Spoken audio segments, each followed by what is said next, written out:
பாகிஸ்தானில் ஏன் பேச்சுவார்த்தை ஒரு கேள்வி. அந்த பேச்சுவார்த்தை ஏன் வந்து ஓமானில் இல்லை, ஏன் இந்தியாவில் இல்லை? ஏன்னா இப்போ சைனாவில் வைக்க முடியாது, எதிரி நாடு. எக்ஸ்ட்ரீம் வந்துருச்சு. நீ பேச்சுவார்த்தைக்கு வரலை அப்படின்னா நான் வந்து பெருசாக சீரியஸாக நடவடிக்கை எடுப்பேன் அப்படின்னு டொனால்ட் ட்ரம்ப் வந்து டெய்லி ஒரு ட்வீட்டு. என்ரிச் பண்ணுறதுக்குள்ளேயே அது எங்களோட உரிமை.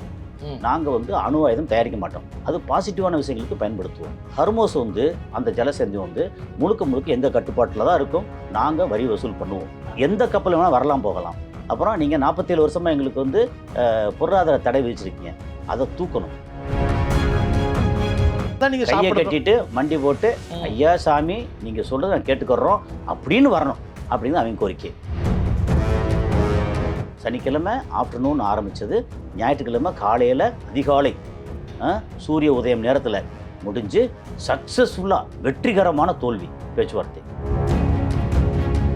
நாங்கள் வந்து அவங்கள்ட்ட ஈரான்ட்டு என்ன கேட்டோம், உங்கள் கழுத்தை காமிங்க, நாங்கள் லேசாக அறுத்துக்கிறோம் அப்படின்னு சொன்னோம். அவங்க கழுத்தை காமிக்க மாட்டாங்க. It's a bad news for Iran. அது சொல்ல சாமிக்க யார் வந்தாலும் அடிக்கிறேன்னு சொல்கிற சைனா கப்பலோ இல்லை சில கப்பல் மட்டும் போகுன்ற இஸ்ரேல் கப்பலோ இல்லை அமெரிக்கா கப்பலோ வந்து உள்ள அலௌடு இல்லைன்னு சொல்கிற. அப்போது அதுக்கு வெளியில் கல்ஃப் ஆஃப் ஒமான் இருக்குது, ஓகே, அங்கே நாங்கள் நிற்கிறோம். எந்த கப்பலும் போக முடியாது, எவன் வந்தாலும் விட்டுவேன் அப்படிங்கிற இதில் வந்து அங்கே நிறுத்துறாங்க.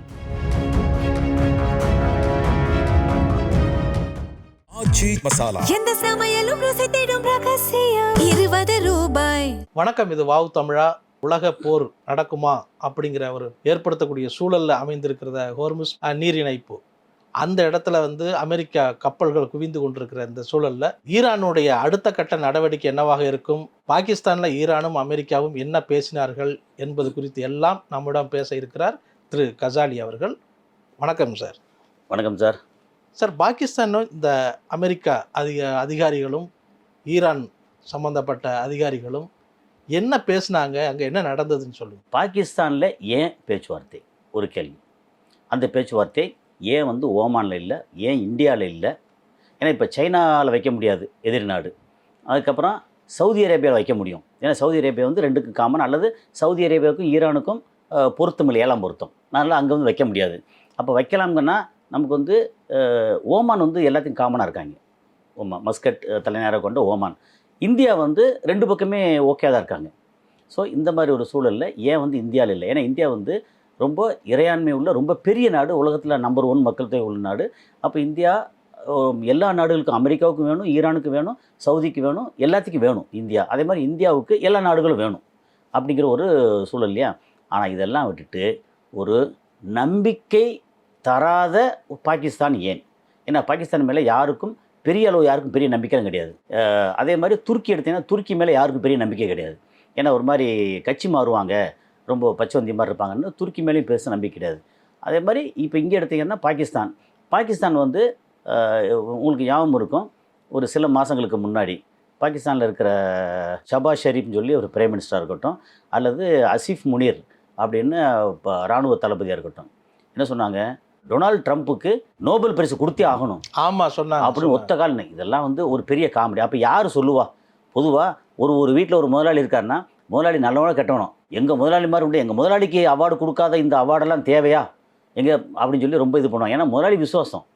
அப்போ அந்த விசுவாசம் கொண்ட பாகிஸ்தான், அந்த பாகிஸ்தானில் பேச்சுவார்த்தை நடத்துறதுக்கு ஈரான் எப்படி ஒத்துக்குவாங்க? ஆனால் ஒத்துக்கிட்டாங்க.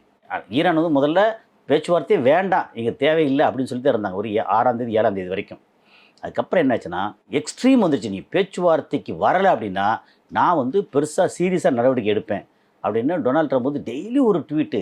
சவுதி அரேபியாவோட மன்னர் இருக்கார்ல, இளவரசர் டிஃபெக்டோ ரூலர் முகமது பின் சல்மான், அவர் வந்து கெட்ட வார்த்தையெல்லாம் பேசி அதை நக்கிட்டு தான் இதை நக்க போகிறான் அப்படின்ற மாதிரி கெட்ட வார்த்தையெல்லாம் பேசி எல்லாரையும் உரண்டை இழுத்து பிரச்சனை வந்து நேட்டோவில் பிரச்சனை, இங்கே பிரச்சனை, எல்லாம் பிரச்சனை இருக்குது. கடைசியில் எக்ஸ்ட்ரீமாக வந்து அணுகுண்டு மாதிரி ஏதாவது தூக்கி போட்டுருவாங்களோன்ற ஒரு சின்ன ஒரு பயம் இருந்துச்சு. அந்த நேரத்தில் நமக்கு வந்து ரெகுலராக அந்த தொடர்பில் இருந்தோம். அரபு நாடுகளில் யாரும் தூங்கலை அன்றைக்கி நைட்டு. ஓகே வந்துச்சு. ஸோ பேச்சுவார்த்தைக்கு இவங்களும் சரி ஓகே நாங்கள் வந்து பாகிஸ்தானில் பேசுகிறதுக்கு வர்றோம். ஆனால் அந்த பேச்சுவார்த்தைக்கு அமெரிக்காவிலேருந்து யார் வரணும் அப்படின்னு சொல்லியாச்சுன்னா முக்கியமாக ஜேடி வான்ஸ் வைஸ் பிரசிடென்ட், அவர் வந்து இருக்கிறதுலே கொஞ்சம் அரசியல்வாதி. ஓகே, கொஞ்சம் நிதானமான அரசியல்வாதி. அதாவது அமெரிக்கன் தான், ஒரு சுயநலவாதி தான், ஒரு சார்பான ஆள் தான். ஆனாலும் இந்த பாடி லாங்குவேஜில் பேசும்போது பாடி லாங்குவேஜாக இருக்கட்டும், அடுத்தவங்கள்ட்ட எதிரி நாடாக இருந்தால் கூட அங்கே வந்து அப்ரோச்சாக இருக்கட்டும். ஆனால் இந்த பேச்சுவார்த்தையில் 2 பேரும் ஒன்றா மீட் பண்ணிக்கவே இல்லை. ஓகே, அந்த மாதிரி ஒரே இடத்துல தங்கியிருந்தாங்க, ஆனால் மீட் பண்ணிக்கல. ஸோ அந்த அப்ரோச்சாக இருக்கட்டும் இருக்கிறதுலையே கூட வந்த ஒரு 2 முக்கியமான ஆள் வந்து, ஒரு ஆள் வந்து ஜேடு குஷ்னர்னு சொல்லி இவரோட மருமகனுக்கு வந்து என்ன ஏதாவது ரியல் எஸ்டேட்டு இந்த பிஸ்னஸ் அதோட பிஸ்னஸை பார்த்துக்கிட்டு அப்படி இருக்கிற ஆள். அவருக்கும் அரசியலுக்கும் சம்மந்தம் இல்லை. அதே மாதிரி இன்னொருத்தர் வந்து ஸ்டீவ் விட்காஃப் அப்படின்னு, அவர் வந்து ரொம்ப ஒரு மிகப்பெரிய அரசியல்வாதி இதில் இல்லை. அவர் வந்து ரியல் எஸ்டேட் புரோக்கர். ஈரான் தரப்பில் கலந்துக்கிட்ட எல்லா அதிகாரிகளும் எல்லா பொறுப்பில் இருக்கவங்களும் பிஹெச்டி முடித்தவங்க அப்படிங்கிற படிப்பில் ரொம்ப ஜாஸ்தியாக இருந்தவங்க. ஆனால் எனக்கு இதில் வந்து ஒரு மாற்று கருத்து உண்டுங்க. அதாவது வெறும் படிப்பு மட்டுமே வந்து தீர்மானிக்காது. ஆனால் நல்லா படித்தவங்க அப்படிங்கிறது ஒரு என்ன சொல்கிறது, ஒரு புகழலாம், எல்லாம் ஓகே தான். ஆனால் அமெரிக்காவில் இவங்கெல்லாம் படிக்காதவங்க, அந்த சரியாக படிக்க இவங்க பூரா படித்தவங்க அப்படிங்க, படித்தவங்க பூரா திறமைசாலிகள் அப்படி கணக்கெலாம் கிடையாது. அப்படி பார்த்தா நம்ம ஊரில் ரொம்ப சிம்பிளாக எடுத்துக்கோமே. நீங்கள் வந்து காமராஜர்லேருந்து, எம்ஜிஆர்லேருந்து, கலைஞர்லேருந்து, ஜெயலலிதாலேருந்து, கமலஹாசன் இப்போ வந்திருக்க இதிலேருந்து யார் அவ்வளோ மேலே படிச்சிருக்கா? படிப்பு வந்து தீர்மானிக்கிறது இல்லை. ஆனால் படிப்பு ரொம்ப ரொம்ப முக்கியம். ஜெனரலாக நம்ம லைஃபுக்கு முக்கியம். படித்தா வந்து நமக்கு அனலைஸ் பண்ணி பார்க்க தெரியும். அப்புறம் ஏதாவது ஒரு விஷயம் வந்துச்சுன்னா காதில் கேட்டோம்னா இது என்ன நடக்குது ஏது நடக்குது நம்மளே ரெஃபர் பண்ணி. ஆனால் அமெரிக்க தரப்பில் கொடுத்ததெல்லாம் கொஞ்சம் ஏற்றுக்கிற முடியாத ஒரு பிரச்சனை தான். பிரச்சனை இப்போ அவங்கள வந்ததில் அந்த 3 பேரில் ஏற்கனவே ஜேடு குஷ்னராக இருக்கட்டும் அல்லது ஸ்டீவ் விட்காஃப் வந்து இதுக்கு முன்னாடி பேச்சுவார்த்தைக்கு அவங்க 2 பேர் தான் வந்தாங்க. வந்து அவங்க சரியாக புரிஞ்சிக்காமல் தப்பாக அங்கே கன்வே பண்ணி பிரச்சனை எஸ்கலேட் பண்ணிட்டாங்க. இப்போ வந்து இவங்க வந்தால் நாங்கள் ஒத்துக்க மாட்டோன்னு சொன்னதுக்கப்புறம் ஜேடி வான்ஸ் வந்து வைஸ் பிரசிடென்ட்லாம் அவளை ஈஸியாக வந்து பேச்சுவார்த்தைக்கு, அதுவும் பாகிஸ்தான் மாதிரி இடத்துக்கு வரவே மாட்டாங்க. ஏன்னா பாகிஸ்தான் வந்து ப்ரோன் டு டெரரிசம் சொல்லுவாங்க. ஓகே, அப்போது நமக்கு வந்து எப்படின்னா ஒரு தீவிரவாதிகளை வளர்த்து விடுற நாடு. ஏன்னா உலக அளவில் அப்படி தான் பேசிட்டு இருக்காங்கல்ல. இப்போ நம்ம வந்து இந்தியனாக இருந்து நம்ம சொல்கிறோமோ இல்லையோ, உலக அளவில் சொல்கிறாங்க பாகிஸ்தான் வந்து தீவிரவாதிகளை வளர்க்குற நாடு. அங்கே வந்து அமெரிக்காவோட வைஸ் பிரசிடென்ட் போனால் ஒரு உயிருக்கு வந்து பாதுகாப்பு இருக்கா? நம்பர் 1. இப்போ இந்த பக்கம் எடுத்து என்ன, ஈரானுக்கும் பாகிஸ்தானுக்கும் ஏற்கனவே 7ஆம் பொருத்தம் தான். அங்கே வந்து அந்த பார்டரில் பிரச்சனை இருக்கு இல்லையா, பலுச்சிஸ்தான் சொல்லி அதை வச்சு அதெல்லாம் தாண்டி இவங்கள வந்து இன்னைக்கு ஈரானில் ஏற்கனவே தெரிஞ்ச பெரிய முகமாக இருந்த அவர் அயத்துல்லா அலி கமேனி பொறுத்தல்ட்டாங்க. அலி லாரிஜானி பேசினா அவரையும் பொறுத்தல்ட்டாங்க. அதுக்கப்புறம் அடுத்து வந்த சுப்ரீம் லீடர் அவர் மகன் வந்து முஜ்தபா கமேனி வந்து இன்னும் வந்து சிகிச்சையில் இருக்கிறதா சொல்கிறாங்க. அடிபட்டுருக்காங்க, சிகிச்சையில் இருக்கிறத சொல்கிறாங்க. நமக்கு வந்து இந்த இதெல்லாம் விவரமெல்லாம் நிறையா வர்றதான். இப்போது உலகத்தில் ஈரானின் முகமாக இருக்கிறது யார் அப்படின்னா அப்பாஸ் அராக்சி. அவர் வந்து வெளியுறவுத்துறை அமைச்சர். அதுக்கப்புறம் இப்போ கூட போனது யார் அப்படின்னா இன்னொருத்தர் வந்து சபாநாயகர் காலிபாப் சொல்லி. இவங்க எல்லாமே படித்து கூட இன்னொருத்தர் இருந்தார். அவர் வந்து ஃபைனான்ஷியல் சம்மந்தப்பட்ட ஒரு பெரிய படிப்பு அப்படின்னு. இவங்க போனது ரொம்ப பெரிய படிப்பாளிகள் தான். சரி, படிப்பாளிகள் ப்ளஸ் அறிவாளிகள், அரசியல்வாதிகள். ஏன் வந்து இங்கே ஜேடி வான்ஸ் ரொம்ப முக்கியம் சொன்னோம் அப்படின்னா, ஜேடி வான்ஸ் வந்து அரசியல்வாதி. ஏன்னா நமக்கு வந்து ஒரு இடத்துல பேச்சுவார்த்தைக்கு போகும்போது அரசியல் மயப்படுத்தப்பட்ட அரசியல் பற்றி புரிஞ்சுக்கிட்ட ஆள் தான் எப்படி பேசணும்னு ஒன்று இருக்குல்ல. இல்லைன்னா எடுத்தவங்க வந்து நீ யாரா பேசுகிறதுக்கு என்னைய அப்படின்னு வருவாங்க.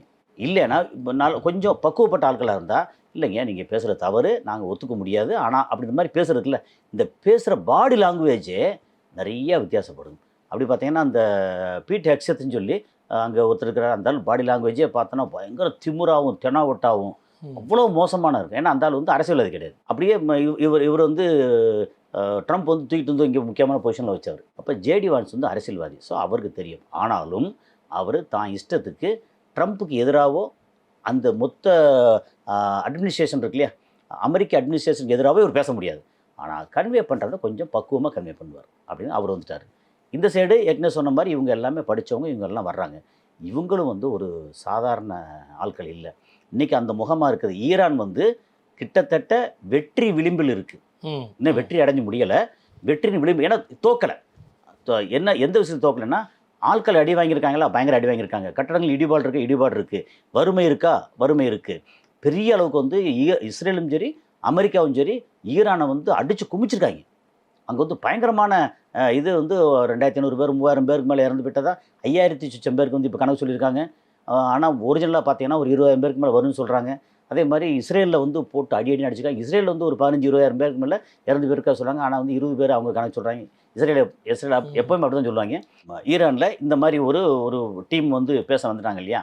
இப்போது இந்த இடத்துல அவங்களுக்கு பாகிஸ்தான் மக்கள் இருக்காங்கல்ல, அந்த பாகிஸ்தான் மக்கள் வரவேற்பு கொடுப்பாங்கல்ல, மக்களாக இருக்கட்டும் அதிகாரிகளாக இருக்கட்டும், அவங்களுக்கு வந்து எப்படி பார்த்தாலும் அவங்களுக்கு சில பிடிச்ச ஆட்கள் இருப்பாங்கல்ல. ஜேடி வான்ஸுக்கு ஒரு பயங்கர பாதுகாப்பு கொடுத்தாங்க. அவங்க வந்து இந்த சரின்னு சொல்லி ஒரு ஹோட்டலில் தங்கியிருந்தாங்க.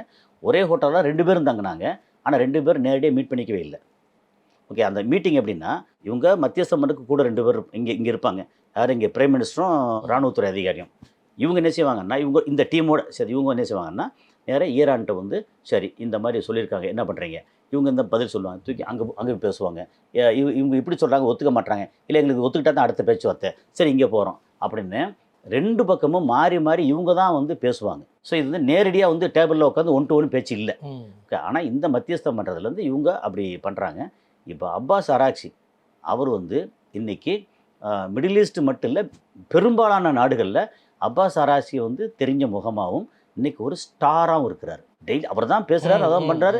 பேசும்போது அந்த ஒரு சிரிச்ச முகமாக இருக்கட்டும் அல்லது சோகமாக இருக்கிறதா இருக்கட்டும், அந்த பேச்சில் வந்து நிறைய தன்மை இருக்குது, கண்ணியம் இருக்குது. இப்போ என்னென்னா, நீங்கள் வந்து லிபியாவில் கடாஃபி ஏமாற்றி பண்ண மாதிரியோ அல்லது ஈராக்கில் வந்து சதாம் ஹுசேனை ஏமாற்றி பண்ண மாதிரியோ அப்பாஸ் அராக்சி வந்து அதெல்லாம் வந்து எல்லாம் கோட் பண்ணுறாரு.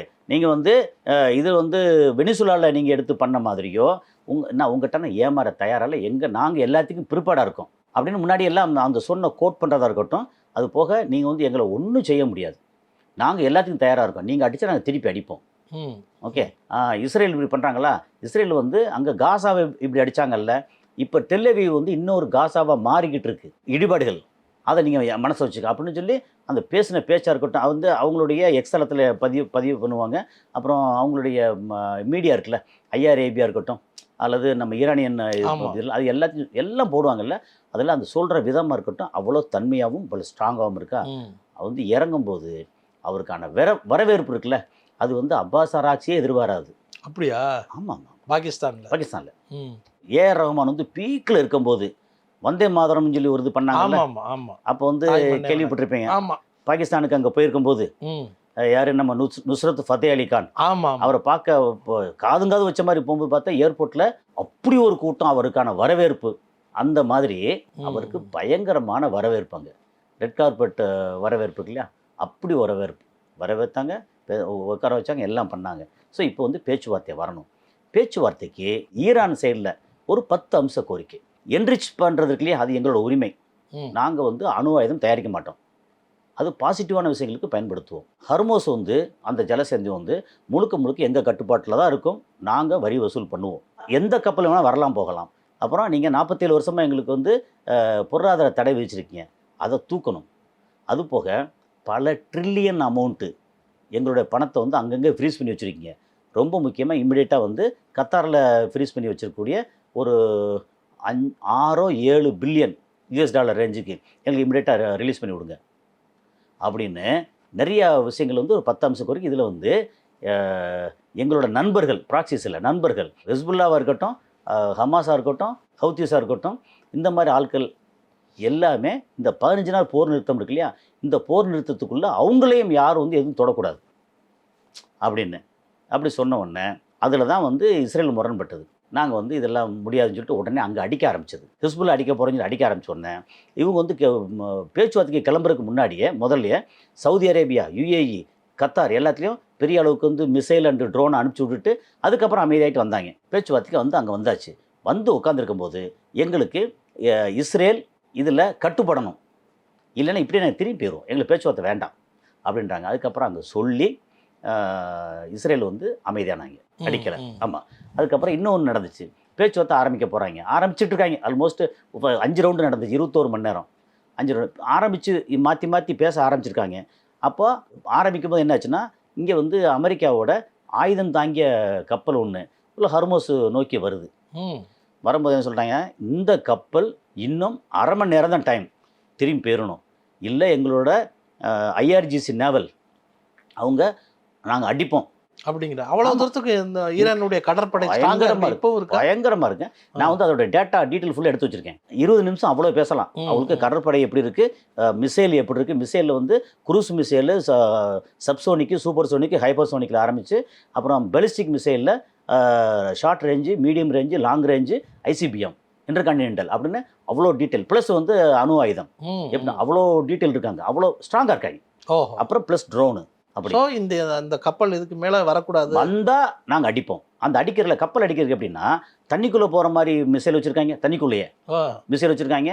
அதுக்கப்புறம் போட் இருக்குல்ல, ஃபைபர் போட்டு, ஆமாம், அந்த போட்டில் வந்து ஆட்டோமேட்டிக் எல்லாம் ப்ரோக்ராம் பண்ணி விட்டாங்கன்னா அதுவாக போய் மோதி AK-72 ப்ளஸ் வந்து இந்த மிசைல் அனுப்புகிற இது இருக்கு இல்லையா, ஆமாம், அதுவும் வந்து நேராக போகும். ப்ரோக்ராம் பண்ணி விட்டாங்கன்னா நேராக போய் அடிக்கும். அது வந்து சூசைடல் போட்டு. அதுக்கப்புறம் வந்து இது நம்ம சூசைடல் ட்ரோன் நேராக போகும். 40-50 கிலோ வெடிமருந்து வச்சு டம்முன்னு வெடிச்சா என்னதுக்காகும் கப்பல். ஸோ நீங்கள் அதுவும் ஆயுதம் தாங்கி அம்யூனிஷனோடு இருக்கிற கப்பல் இருக்குல்ல, அடித்தா அங்கே வெடிக்கும். வெறும் கப்பல் அடித்தா பரவாயில்ல.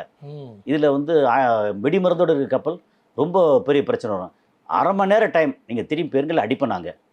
அப்புறம் பேச்சுவார்த்தை கிடையாது அப்படின்னா அங்கே சொல்லி, பாகிஸ்தான் அங்கே சொல்லி, அப்பா முதல்ல கொஞ்சம் சொல்லுப்பா அப்படின்னா ட்ரம்ப்கிட்ட சொல்லி, சரி ஓகே கொஞ்சம் திரும்பி போங்கன்னு திரும்பி போயிட்டாங்க.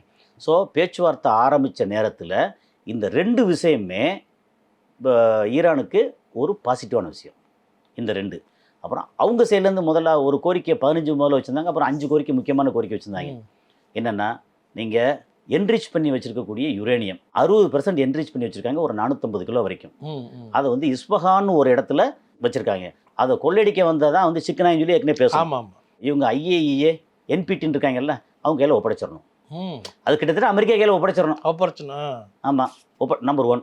அதுக்கப்புறம் ஹர்மோஸ் வந்து நீங்கள் மொத்தத்துக்கு திறந்து விட்டுறணும். February 28க்கு முன்னாடி அது என்ன நிலைமையில் இருந்துச்சோ அந்த நிலைமைக்கு வந்துடணும். இது வந்து காமன், பொது வழி, உங்கள் கண்ட்ரோல் கிடையாது. அப்புறம் நாங்கள் கண்ட்ரோலுக்கு வருவோம். கிட்டத்தட்ட அப்படிதான் உங்கள் கண்ட்ரோல் கிடையாது, அப்போ நாங்கள் வந்து உட்காந்துக்குருவோம் அப்படிங்கிறதான். அது வந்து அவங்களோட முக்கியமானது. அது போக இந்த மிசைல் இருக்குல்ல, அது வந்து 400-500 கிலோமீட்டர் தாண்டி வந்து எக்ஸ்ட்ரா மிசைல்னால் நீங்கள் அழிச்சிடணும். என்னென்னா, நீங்கள் வந்து கிட்டத்தட்ட கையை கட்டிட்டு மண்டி போட்டு, ஐயா சாமி நீங்கள் சொல்கிறத நான் கேட்டுக்கிறோம் அப்படின்னு வரணும் அப்படின்னு அவங்க கோரிக்கை. இந்த கோரிக்கையில் இங்கே இது வந்து அதெல்லாம் முடியாது. ஹர்மோஸ் எங்களோடது, என்ரிச்மெண்ட்டை பற்றி பேசக்கூடாது, மிசைலை பற்றி பேசக்கூடாது, அப்புறம் ப்ராக்சிஸை வந்து அடிக்கிறத பற்றி அடிக்கவே கூடாது அப்படின்னா இல்லை ஒத்துக்க மாட்டுறாங்க. அவங்க இது கேட்குறாங்க, சரி இதை கேட்குறாங்க அப்படின்னா 21 மணி நேரம் பேசுன்னு 5 ரவுண்டு. சனிக்கிழமை ஆஃப்டர்நூன் ஆரம்பித்தது, ஞாயிற்றுக்கிழமை காலையில் அதிகாலை சூரிய உதயம் நேரத்தில் முடிஞ்சு சக்ஸஸ்ஃபுல்லாக வெற்றிகரமான தோல்வி பேச்சுவார்த்தை. அப்புறம் வந்து JD வான்ஸ் வந்து என்ன சொல்கிறாரு, வந்து நாங்கள் எவ்வளவோ இறங்கி போனோம்.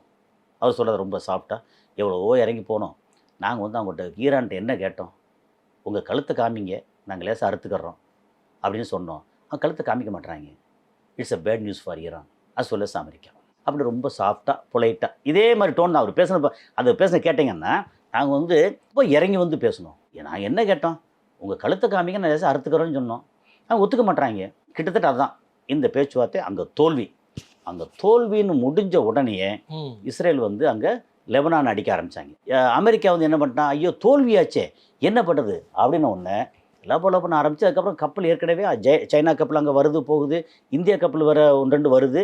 அந்த மாதிரி சூழலில் அமெரிக்கா என்ன பண்ணிட்டான், ஹர்மோஸ் நீ வந்து விட்டு விலக மாட்டேல அப்படின்ட்டு உடனே அங்கே இவரை நம்ம கீர் ஸ்டார்மர் இப்போ பிரைம் மினிஸ்டர், நம்ம UK பிரைம் மினிஸ்டர், அவர் கூப்பிட்டு, சரி நீங்கள் வந்து எல்லாம் ரெடி ஆகுங்க, நம்ம வந்து இங்கே எல்லாம் போய் அங்கே சண்டை போட்டு இதை வந்து ஹர்மோஸை பிடிக்கணும் அப்படின்னு அவர் சொல்லிட்டாரு.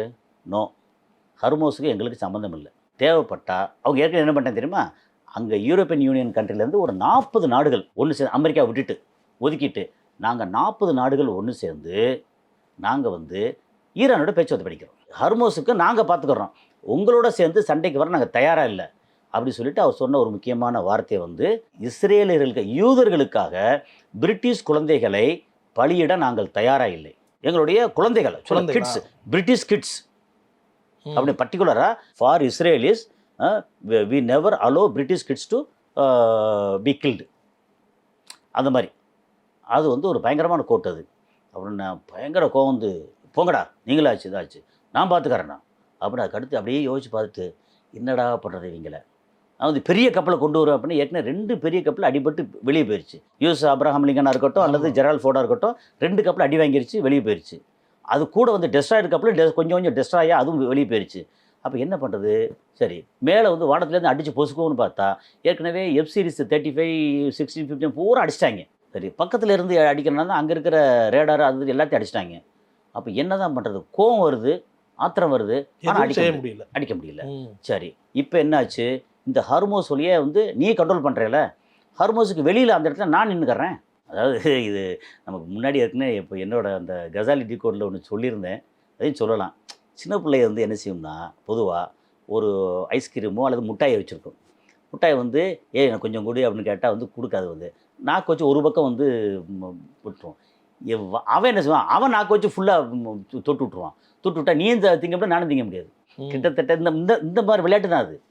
இப்போ என்னென்னா, நீ ஹர்மோஸுக்கு உள்ளே அங்கே அந்த வளைஞ்ச இடத்துல அங்கே உட்காந்துருக்கல, யார் வந்தாலும் அடிக்கிறேன்னு சொல்கிற, சைனா கப்பலோ இல்லை சில கப்பல் மட்டும் போகுன்ற, இஸ்ரேல் கப்பலோ இல்லை அமெரிக்கா கப்பலோ வந்து உள்ளே அலௌடு இல்லைன்னு சொல்கிற. அப்போது அதுக்கு வெளியில் கல்ஃப் ஆஃப் ஒமான் இருக்குது. ஓகே, அங்கே நாங்கள் நிற்கிறோம். எந்த கப்பலும் போக முடியாது, எவன் வந்தாலும் விட்டுவேன் அப்படிங்கிற இதில் வந்து அங்கே நிறுத்துகிறாங்க. அப்புறம் வந்து திடீர்னு வந்து சவுதி அரேபியா, UAE, அதுக்கப்புறம் ஜப்பான். ஏன்னா ஜப்பானுக்கு வந்து இந்த இது நேச்சுரல் கேஸ் ரொம்ப முக்கியம். அது கொஞ்சம் கொஞ்சம் போகுது. ஜப்பான், அதுக்கப்புறம் சவுத் கொரியா, இவங்கெல்லாம் இவங்க நண்பர்கள், தோழர்கள். அப்படின்ன ஒன்று இவங்க கூப்பிட்டு என்ன அப்படின்னா, இல்லை சரி அதாவது எப்படின்னா, இப்படி நான் மாற்றிக்கிட்டேன். கொஞ்சம் கப்பல் உள்ளே போகிற கப்பல் எங்கே போகுதுன்னு கேட்போம். இது இருக்கு இல்லையா, நம்ம பெர்ஷியன் கல்ஃப் இருக்கு இல்லையா, அதில் நீளமாக இருக்கும். அந்த கல்ஃபில் வந்து அப்படி எண்டில் வந்து இதில் முட்டும், ஈராக்கில் முட்டும். ஓகே, ரைட்டில் ஃபுல்லாக கம்ப்ளீட்டாக ஈரான், லெஃப்டில் பார்த்தா ஈராக்கு, குவைத்து, அதுக்கப்புறம் சவுதி அரேபியா, அதுக்கப்புறம் வந்து கத்தாரு, அப்புறம் வந்து இது இருக்குது பஹ்ரைனு, அதுக்கப்புறம் UAE, அப்புறம் ஒரு போர்ஷன் வந்து இதில் இருக்குது நம்ம ஓமானு. அப்புறம் இந்த சைடில் பார்த்திங்கன்னா எகென் UAEயோட ஃபுஜேரா அப்படின்னு. லெஃப்ட் சைடு போகிறதெல்லாம் ஓகே எங்களுக்கு, ரைட் சைடில் வந்து ஓகே இல்லை. அங்கே வந்து என்ன, கார்குன்னு ஒரு ஐலண்ட் இருக்குது, அதுக்கப்புறம் பந்தர் அப்பாஸ் இருக்குது, அதுக்கப்புறம் ஜிஸ்கின்னு அந்த அவங்களோட ஒரு 5 போர்ட் இருக்குது வரிசையா. அதில் ஒரு போர்ட் வந்து இந்தியா வேறு மெயின்டைன் பண்ணிகிட்ருக்கு. ஓகே, ரைட் சைடில் போனால் நீ லெஃப்ட் சைடு போ, ரைட் சைடுக்கு போனால் அலோவ் பண்ண மாட்டேன் அப்படின்னு அமெரிக்கா வந்து குறுக்கப்படுத்தி உட்காந்துருக்காங்க. ஓகே, இப்போ போகும்போது நான் வந்து லெஃப்ட்டு தான் போகிறேன், நான் வந்து ரைட்டில் போகலை, ஈரான் பக்கம் போகலை. Okay, you are allowed. உள்ளே போனால் இவளுக்கு தெரியாமல் இருக்குமா? திரும்பி வரும்போது நீ வந்து ஈரான்லேருந்து வந்திருக்க, ரைட் சைடு போயிட்டு வந்திருக்க அப்படின்னா, ஐயா நாங்கள் வந்து சைனாவுக்கு போகிறோம். சரி ஓகே போயிட்டு வா. நேற்று கரெக்டாக நடந்தது தான், ரொம்ப முக்கியமானது. நம்ம காமெடியாக ஜாலியாக சொன்னால் கூட இதுதான் நிகழ்ந்தது தான். சைனா ஒரு கப்பல் வந்து ஏற்கனவே 2023 அமெரிக்கா வந்து பேன் பண்ணி வச்சுருக்காங்க. எதுக்கு? ஈரானுக்கு பொருட்கள் ஏற்றி கொண்டு போய் அங்கே கொடுத்ததுனால, அதான் இதை சேங்ஷன் பண்ணியிருக்கும் போது பொருளாதார தடை இருக்குது, இந்த கப்பல் போய் நான் கொடுப்பேன்னு கொடுத்தாங்க. கொடுத்தோன்னே 2023 விலைக்கு வச்சுட்டாங்க. அண்ணன் தண்ணி புழங்கக்கூடாது அப்படின்னு ஊரை விட்டு ஒதுக்கி வச்சுட்டாங்க. அந்த கப்பல் நேற்று 7:30 மணிக்கு தான், நம்ம ஊர் டைம் 7:30 மணி, அமெரிக்கா டைம் வந்து காலையில் 10 மணி. அதில் சொன்ன உடனே இங்கே வந்து 7:30 மணிக்கு ஸ்டாப் பண்ணிட்டாங்கல்ல. ஸ்டாப் பண்ணதுக்கப்புறம் இந்த கப்பல் அழகாக அப்படி வருது. ஹர்மோஸ், நாங்கள் சைனா, ரைட் ஓகே. அப்புறம் இங்கே வந்து அமெரிக்கா இருக்காங்க. யாராவது சைனா கப்பலுங்க, விட்டுரு 4 கப்பல் போயிருக்கு, சைனா கப்பல். ஆமாம். அப்போ நீ என்ன தர, நீ வந்து சைனாவுக்காகத்தான் இவ்வளோ போராட்டமே. ஏன்னா வெனிசுலாவை மதுரோவை பிடிச்சதாக இருக்கட்டும், ஓகே, இங்கே ஈரானை பிடிக்க வந்ததாக இருக்கட்டும், எல்லாமே சைனாவை சப்ரஸ் பண்ணுறதுக்கு. என்ன காரணம்?